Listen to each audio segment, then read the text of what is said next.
Hello दोस्तों, नमस्कार। बच्चों की गर्मियों की छुट्टियां हो गई हैं। बच्चों के पास में लगभग 1 से 1.5-1.25 महीने का टाइम लगभग है। अक्सर इस टाइम में बहुत सारे प्रवासी बंधु मारवाड़ से राजस्थान अपने प्रवास से अपने घर राजस्थान मारवाड़ आते हैं। मैक्सिमम बच्चे इस टाइम में अपने गांव में घर का आनंद लेने के लिए बड़े उत्साहित रहते हैं। लेकिन यह एक बहुत ही क्रूशियल पीरियड होता है जब बच्चा एक क्लास पूरी करके दूसरी क्लास में जाने के लिए तैयार रहता है। एक क्लास उसकी पूरी होती है और दूसरी क्लास में वो जाता है, और महीने भर में वो अपने गांव में अपने सगे संबंधियों के बीच में उस आनंद, उस मस्ती, उस उमंग में इतना खो जाता है कि बहुत सारी चीज़ें बच्चा भूल जाता है। इस समय में हम सभी को बच्चों को पढ़ाई से टच में रखने के लिए कुछ एक चीज़ें करनी ज़रूरी हैं। जैसे बहुत पहले समय में, गर्मी के समय में, इन छुट्टियों में हम लोग कैसे उन छुट्टियों का उपयोग करते हुए, समय का सदुपयोग करते हुए हम लोग इसका कैसे फ़ायदा उठाते थे, वही सारी चीज़ें मैं आपको बताना चाहता हूँ।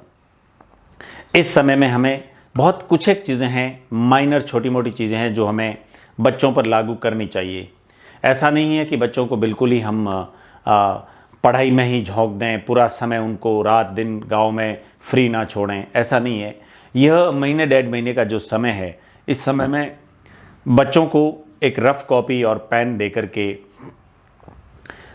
इंग्लिश पे, हिंदी पे, मैथमेटिक पे खेलते कूदते गाँवों की मस्ती के साथ में, धूप में, गर्मी में, दोपहर में बैठे हुए, माँ बाप, दादा दादी के साथ में बैठे हुए उस समय का कैसे सदुपयोग हम कर सकते हैं। इस टाइम में बच्चों को, छोटे बच्चों की बात कर रहा हूँ मैं, specially those who are in 5 to 6 7th standard, तीसरी, चौथी, पाँचवीं क्लास में, छठी क्लास तक के जो बच्चे हैं, उनके लिए इस टाइम में हमें बच्चों को जितने भी फ्रूट्स के नाम हैं इंग्लिश में और हिंदी में याद करने के लिए लिस्ट बनाकर उनको याद करने के लिए देना चाहिए। 1 से लेकर के 100 तक इंग्लिश, हिंदी और रोमन नंबर्स बच्चों को लिख करके सीखने के लिए देना चाहिए। जितने भी वेजिटेबल्स के नाम हैं, जितने भी ट्रांसपोर्टेशन के नाम हैं, अब ट्रांसपोर्ट में भी आप कैटेगरी कर सकते हैं, air transportation, water transportation, land transportation, धरती पर चलने वाले, ज़मीन पर, रोड पर चलने वाले, आसमान में उड़ने वाले और पानी में चलने वाले, कितने प्रकार के साधन हैं। हिंदी और इंग्लिश दोनों भाषाओं में अच्छे से लिख करके दें ताकि वो बच्चे इस महीनों में, इस टाइम में याद कर सकें।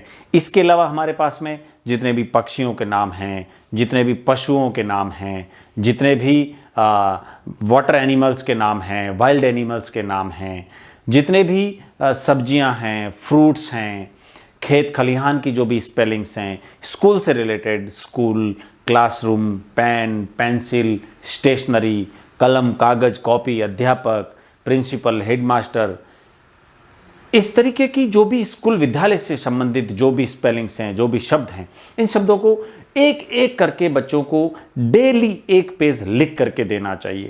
इसके अलावा 1-2 चीज़ें और की जा सकती हैं। वो ये हैं कि बच्चों को डेली हिंदी और इंग्लिश का 3 चीज़ों पर जोर देना चाहिए। एक हिंदी का और एक इंग्लिश का 1 पेज बेहतरीन तरीके से सुलेख लिखें। 1 पेज हिंदी का और 1 पेज इंग्लिश का डेली नया रीडिंग करें। आप थोड़ा सा समय निकाल करके 1 पेज हिंदी का और 1 पेज इंग्लिश का उनको श्रुति लेख लिखवाएं, सुनकर लिखवाएं।